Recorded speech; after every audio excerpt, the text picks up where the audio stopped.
Welcome back to the farm. My name's Roz, also known as Passion Flower, and you'll find me here each week talking about my farming and creative life. Well, it could be a little bit noisier than normal this week. The vineyard across the road has just started to use their air guns again. Yes, it's that time of year. So we are getting loud bangs at random times, starting quite early in the morning and going through till dusk. They have covered quite a lot of their vines, but the ones just across the road are the ones that are not covered and that they're using the air gun to scare away the birds from. So I'm not going to edit it out if you hear any. They're just going to be there, and sorry about the noise, but that's just what it is like here at the moment. Wade and I are much more acclimatized to it now.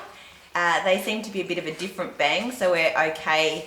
And it doesn't scare him quite as much, but there is a couple of loud ones which still do give you a little bit of a jump every now and again. I actually have Wade down in the shed with me today, so if you're hearing any growling or funny noises, it's probably him just playing around. He's sitting on the other couch at the moment, but he's been wandering around a little bit. Another noisy thing this week, but something that was a lot more pleasant, was that a vineyard close by hosted one of those Better Together concerts. So it was a nice warm, still evening, and I was out doing my chores. I was getting things in off the clothesline and watering plants and getting animals fed, and all of a sudden I could just hear this music. It was really quite cool. Something like that hasn't happened for a really long time. They used to have concerts quite regularly, but obviously with COVID there hasn't been any, so this was a nice change.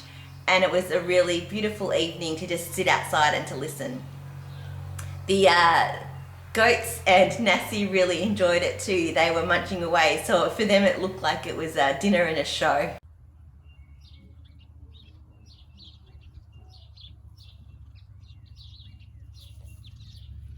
We've managed to borrow the blackberry spray rig for a couple more weeks.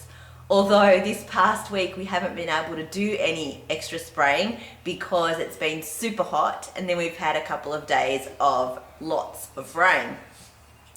So we're hoping that this coming week it'll sort of even itself out and we'll have a couple of cooler days that are dry and that are not windy.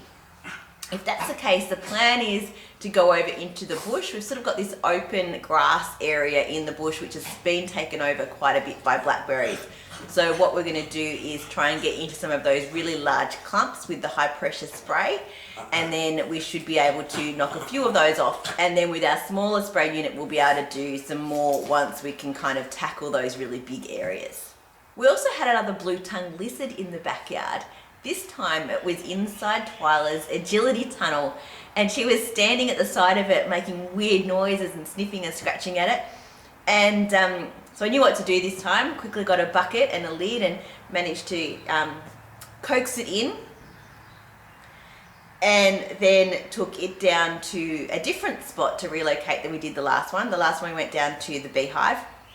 This one I took down to our old driveway. There's a couple of really big pine trees down there. And this one was sort of like a browny colour, so I thought that that would be a good spot for it to blend in so that it could have time to sort of recover from the shock of being moved, and it would blend in and the birds and animals wouldn't attack it.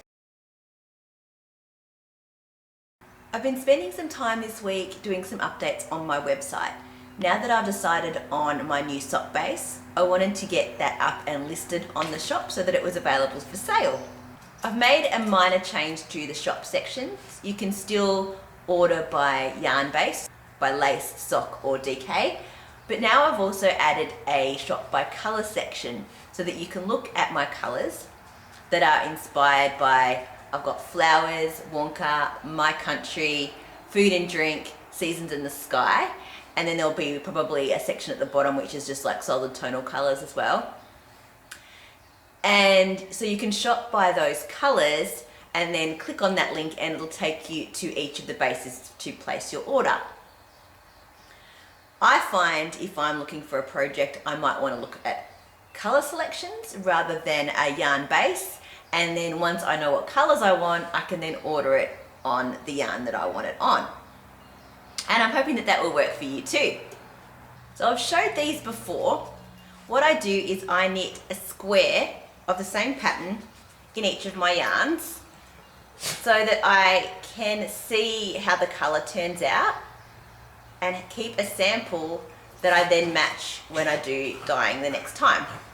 One day these might get turned into a blanket, but at the moment they are literally just squares that I use as reference points.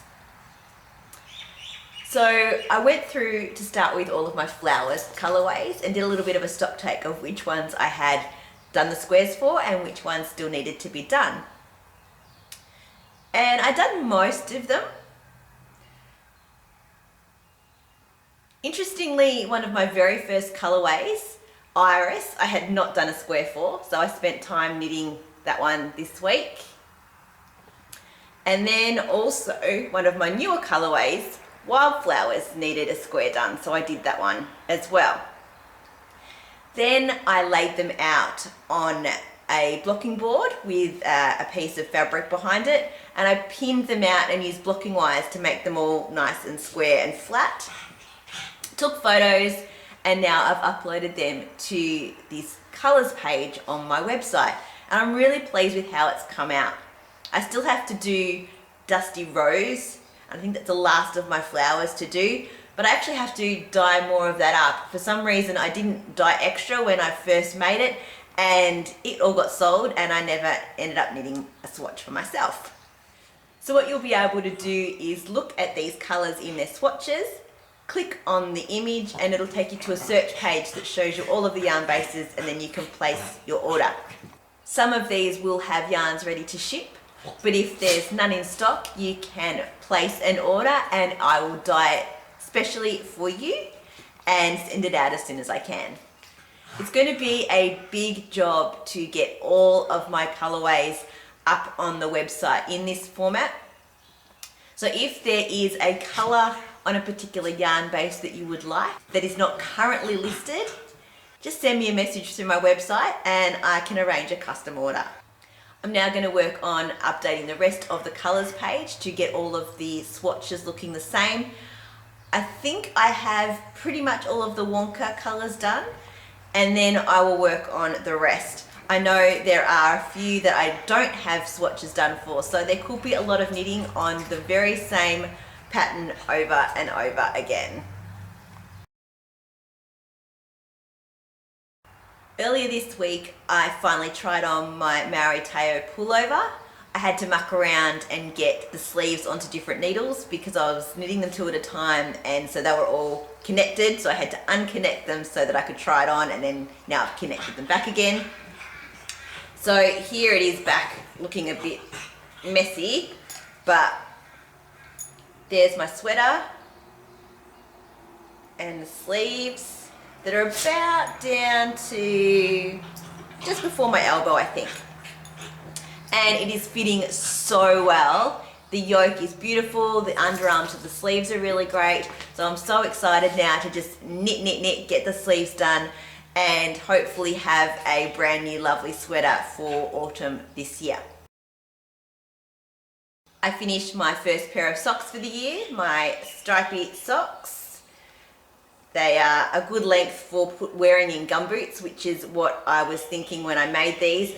Sometimes I get a little bit lazy and do a short cuff, but I am going to intentionally try and make some longer ones because they work much better when wearing gumboots. Now, I haven't cast on another pair of socks, which is very rare for me because I've been knitting the sample squares, which is a sock yarn. So I've sort of switched to doing that for a little while. And then once I've done some of those, I'll probably go back to doing another pair of socks again. And I've also done quite a bit more spinning. I've done 3 more colours in the Colour Wool and Fibre Co's Kaleidoscope box. They were very similar in colour, all sort of tones of purple. And I'm really pleased with my consistency. I've been taking a break in between each colour, and so far I'm doing quite well. I'm making sure that I prepare the fibre quite well and that I am sitting down when I'm relaxed and have time and can focus and make sure that I'm getting the same spin from each piece of fibre. Next I'm moving on to quite a different colour, I think. I think it might be a sort of a yellowy brown. So having all those different colours is making it quite interesting, and I'm really looking forward to seeing the progress. Well, that's it for another week.